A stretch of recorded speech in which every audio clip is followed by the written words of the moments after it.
Hello friends, welcome to network security class.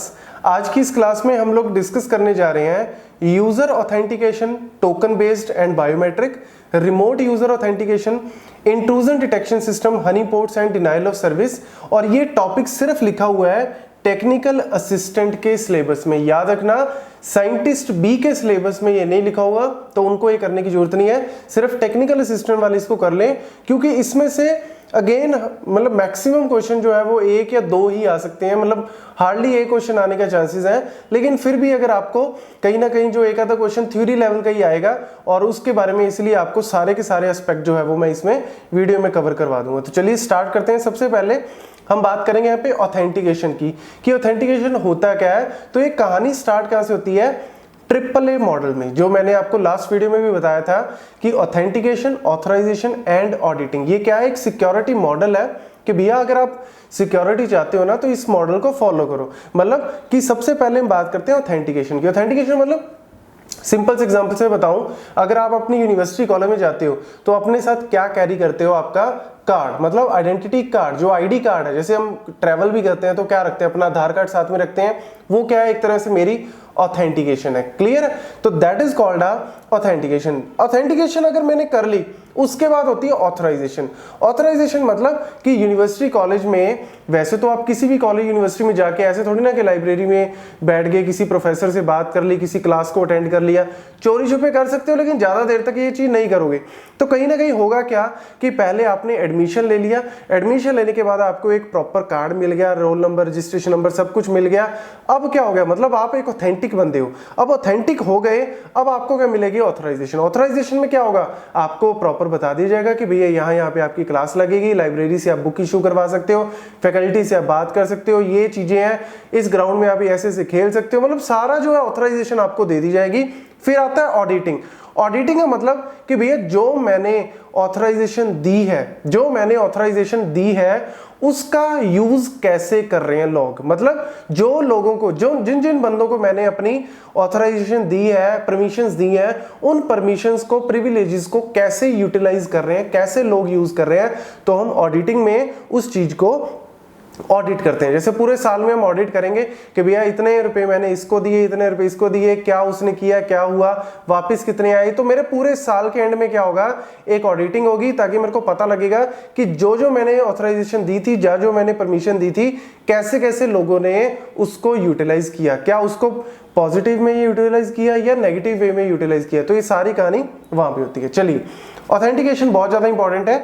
User authentication is a process that allow a device to verify the identify of someone who connects to a network। अगर हम network resource की बात करें, SBI online है, ICICI online है, कोई भी अगर आप यूज करते हो, IRCTC है, कोई भी एप्लीकेशन यूज कर रहे हो, सबसे पहले वो क्या कहता है? Sign up. क्या बोलता है आपको? साइन अप करने के लिए। साइन अप करोगे तो अपनी आईडी है, नंबर है, आजकल तो 2 स्टेप वेरिफिकेशन भी होने लग गई।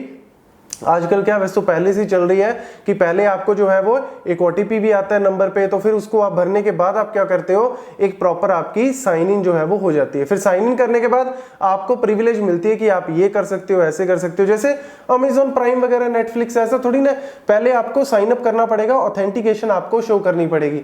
ऑथेंटिकेशन होने के बाद आपको ऑथराइजेशन मिल गई। ऑथराइजेशन मिलने के बाद अब क्या है? अब आप मूवीज वगैरह देख सकते हो, शोज देख सकते हो। तो कहीं ना कहीं ऑथेंटिकेशन सबसे पहला स्टेप है, अपने आप को ऑथेंटिकेट करना, अपने आप को प्रूफ करना कि भैया मैं कौन हूं। ये सारी इंफॉर्मेशन जो है वो इसमें आती है। अब इसमें आते हैं 3 फैक्टर, मतलब 3 फैक्टर्स कह लो, क्लासेस कह लो, कि एक्चुअल में होता है क्या। सबसे पहले आता है नॉलेज फैक्टर। नॉलेज फैक्टर मतलब समथिंग द यूजर नोज। जैसे नॉलेज फैक्टर में हम क्या बोल सकते हैं? पासवर्ड्स हैं, ठीक है। हमारे पास यूजर पिन्स हैं, जैसे हमारे पास ATMs हैं, उनके अंदर क्या होते हैं? पिन्स हैं, या फिर हमारे पास पासवर्ड्स हैं। बहुत सारे पासवर्ड्स हम कहीं ना कहीं माइंड में अपने रखते हैं, ठीक है। सिक्योरिटी क्वेश्चंस हैं, ये सारा क्या है? The knowledge factor. मतलब कहीं ना कहीं जो यूजर को पता है, ताकि वो हम यूटिलाइज कर सके प्रॉपर तरीके से।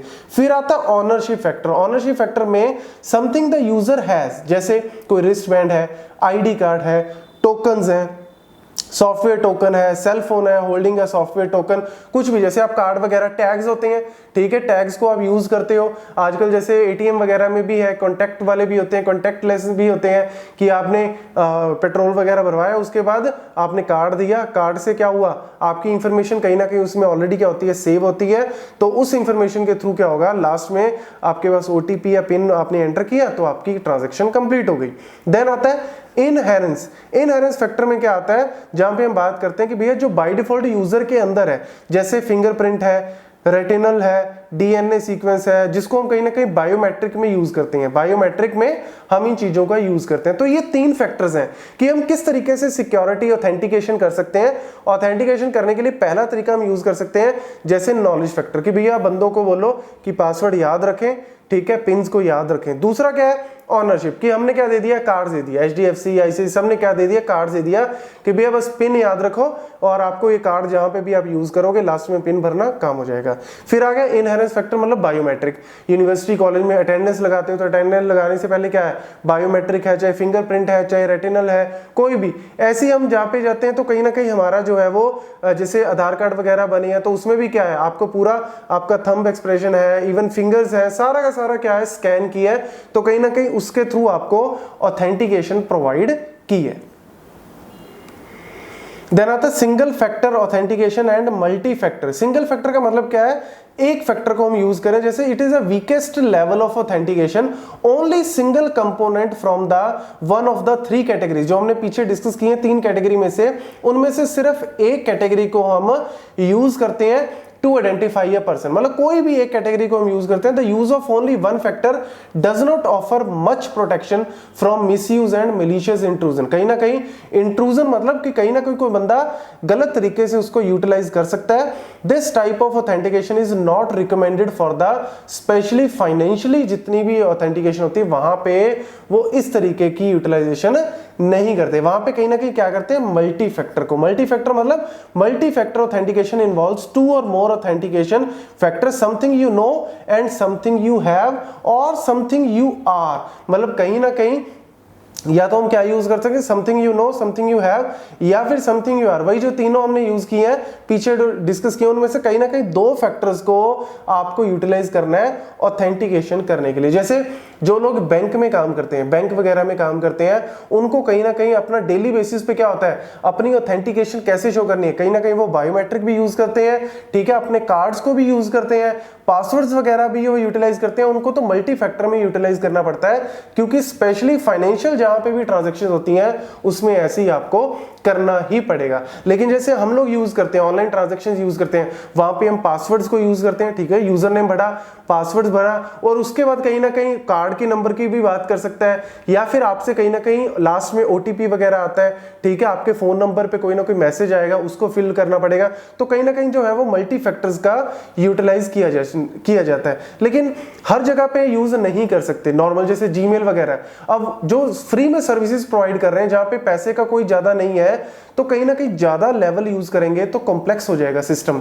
सिंपल यूज करेंगे, ज्यादा सिंपल करेंगे तो सिक्योर नहीं होगा, लेकिन बहुत ज्यादा सिक्योरिटी लाएंगे तो कॉम्प्लेक्स हो जाएगा ना। जैसे आप देखो एयरपोर्ट पे आप जाते हो तो देखो कितने सिक्योरिटी चेक होते हैं, तो कहीं ना कहीं कॉम्प्लेक्स है सिस्टम, वो लोग भी बिजी रहते हैं, आप लोगों को भी कहीं ना कहीं लगेगा कि यार इतनी बार चेक हो रहा है। और रेलवे स्टेशन पे जाओ कोई चक्कर ही नहीं, एक आधा कोई चेक पोस्ट होता है, एक आधा, वो भी हार्डली, आधे से ज्यादा लोग तो वैसे ही कोई ना कोई और बिजी होते हैं, मतलब एक बार में जो है वो मल्टीपल पीपल जो है वो कहीं ना कहीं एंटर कर जाते हैं, तो वहां पे कहीं ना कहीं चल जाता है। देन हम बात करते हैं सिक्योरिटी टोकन्स की।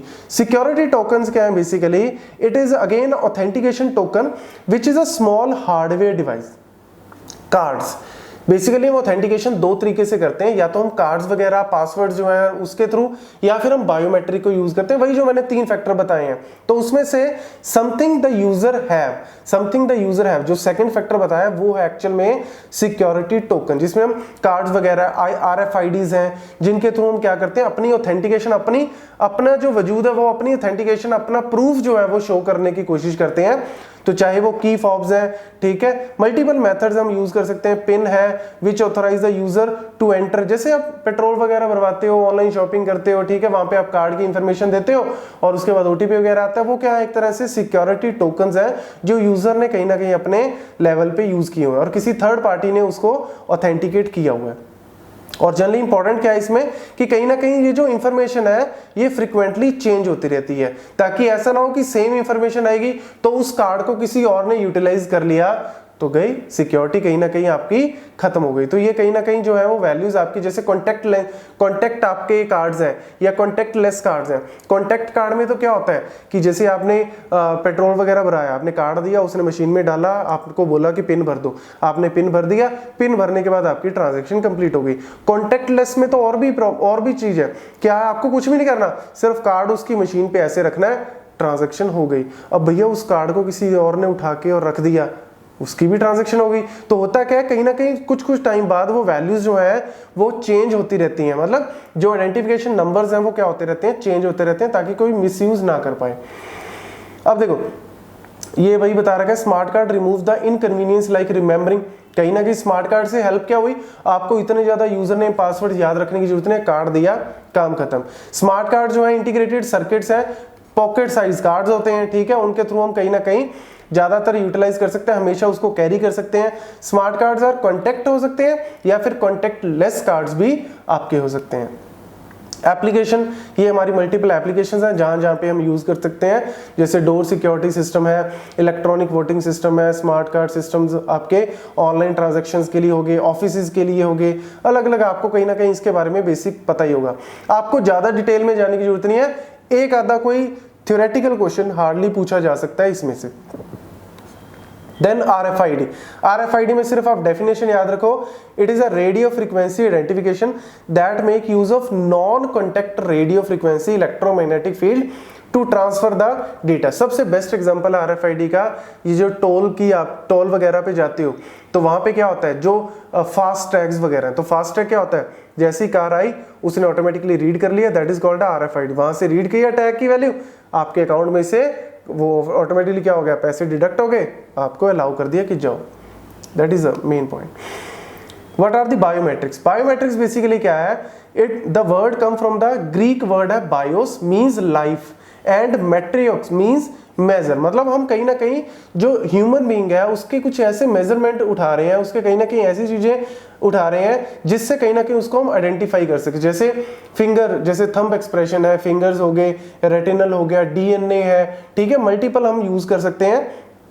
It is a science for determining the person identity by measuring his और हर फिजियोलॉजिकल क्या characteristic, ठीक है। So it is a security mechanism used to authenticate and provide the access to a facility और system based on automatic and instant verification।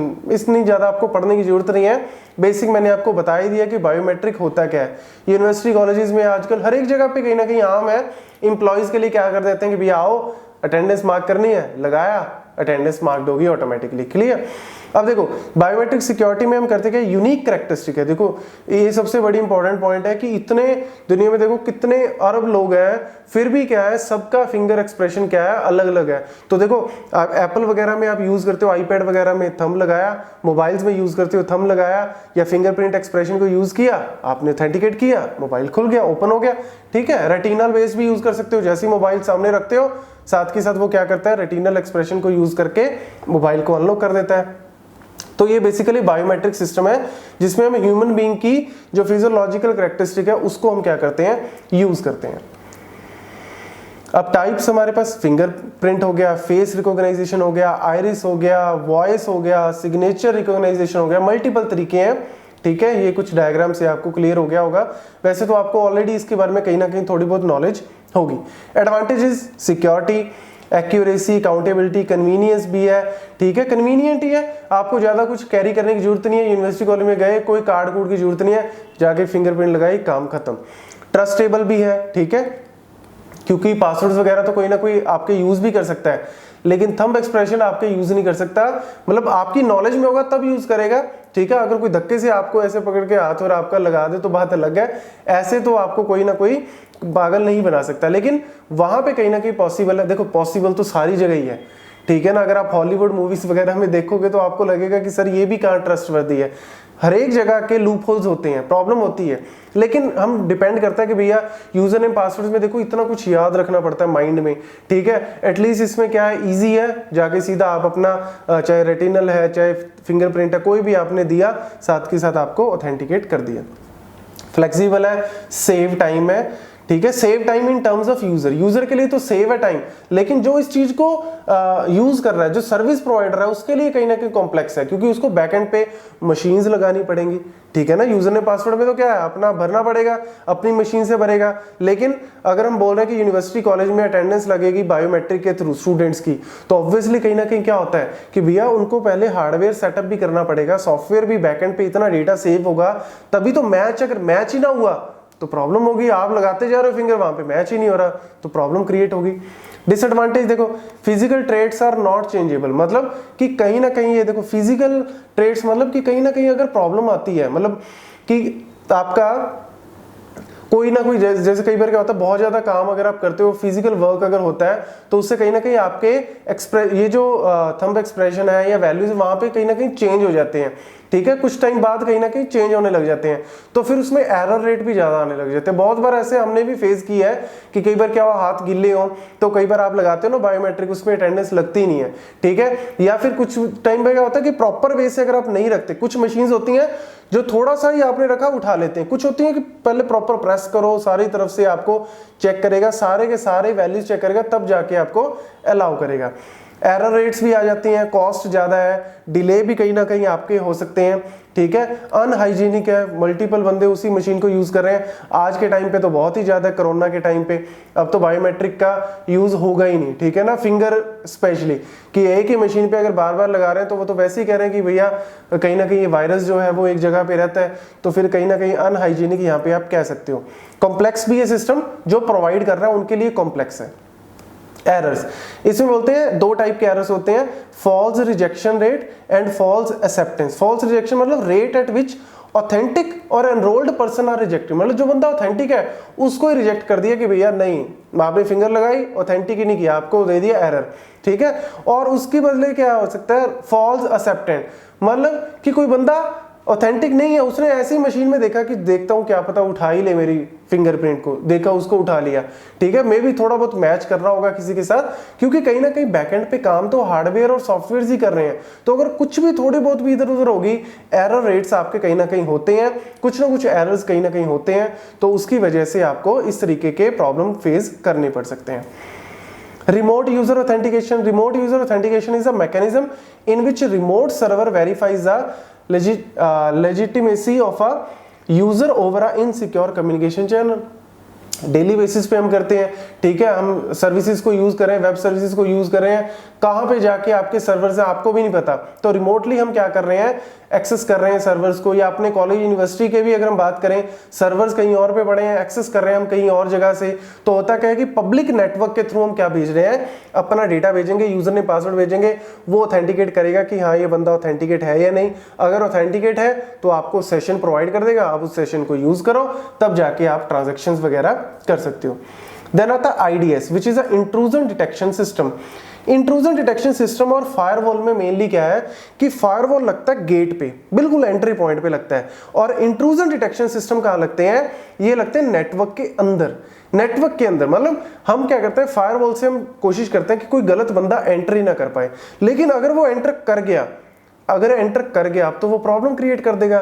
फिर हम क्या करते हैं, बीच बीच में IDS सिस्टम लगा दिए, ताकि अगर कोई कुछ चेंजेस होने की कोशिश हो रही है, कोई नेटवर्क पे कुछ प्रॉब्लम क्रिएट हो रही है, या कुछ भी आप कह सकते हो कि कोई एबनॉर्मल बिहेवियर हो रहा है सिस्टम में, तो वो क्या करता है, उसको कहीं ना कहीं आइडेंटिफाई करने की कोशिश करता है, और उसके थ्रू फिर एक अलार्म वगैरह जनरेट करेगा, एक अलार्म क्रिएट करेगा, ताकि जो एडमिनिस्ट्रेटर है उनको इंफॉर्मेशन पता लग जाए। जैसे कोई अटैक करने की कोशिश कर रहा है, तो वो क्या करता है कि कहीं ना कहीं अंदर बैठा, इंट्रूजन डिटेक्शन सिस्टम्स क्या है, जैसे आप कह सकते हो, सिंपल रियल लाइफ एग्जांपल की बात करें तो जैसे आप कह सकते हो रॉ या जितनी भी इंटेलिजेंस एजेंसीज है, वो बेसिकली क्या है, इंट्रूजन डिटेक्शन सिस्टम है। क्योंकि देखो जो आपके आर्मी वाले हैं, आर्मी वाले बंदे हैं, ये लोग कहीं ना कहीं बॉर्डर पे इतने अच्छे से सिक्योर कर रहे हैं, लेकिन फिर भी क्या है, ये फायरवॉल की तरह काम कर रहे हैं कि भैया एंटर नहीं करने देना, लेकिन फिर भी देखो लूप होल होते हैं, इतना बड़ा एरिया है, कहीं ना कहीं से लूप होल बन ही जाता है। अब लूप होल बना के एंटर कर गया, भैया अगर एंटर कर गया तो इसका मतलब ये थोड़ी ना कि अब वो कर गया तो अब जीत गया, नहीं,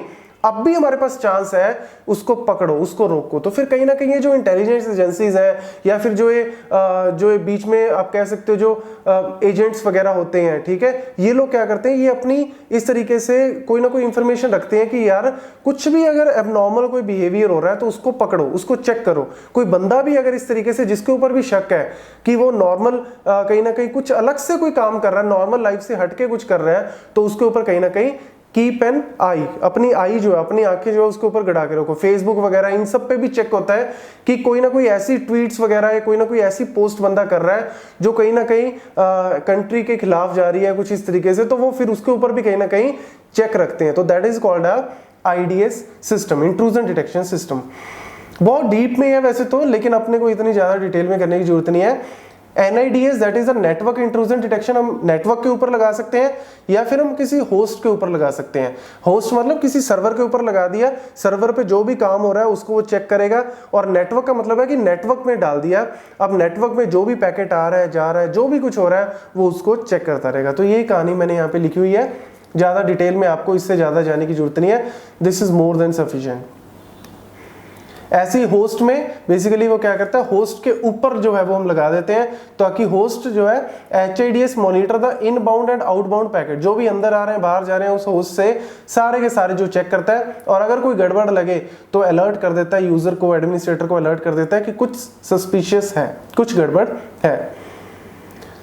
नेक्स्ट आता है honeypots. Honeypots basically क्या है आपके, honeypot is a computer or computer system intended to mimic like a target of cyber attack. मतलब हम जनरली करते क्या है, जो कहीं ना कहीं सिक्योरिटी, साइबर सिक्योरिटी वाले लोग होते हैं, वो क्या करते हैं, हनी पोर्ट क्रिएट करके ना, हनी पोर्ट मतलब कोई एक बेचारा सा सिस्टम कि आओ और अटैक करो मेरे पे, ठीक है, अब इससे होगा क्या, आओ और अटैक करो मेरे पे, तो कहीं ना कहीं हम बिहेवियर चेक करते हैं कि भैया किस तरीके से हैकर्स अटैक कर रहे हैं, क्या क्या सिस्टम्स को यूज कर रहे हैं, ताकि हम अपनी सिक्योरिटी को उसी तरीके से अचीव कर सकें। That is called a Honey port.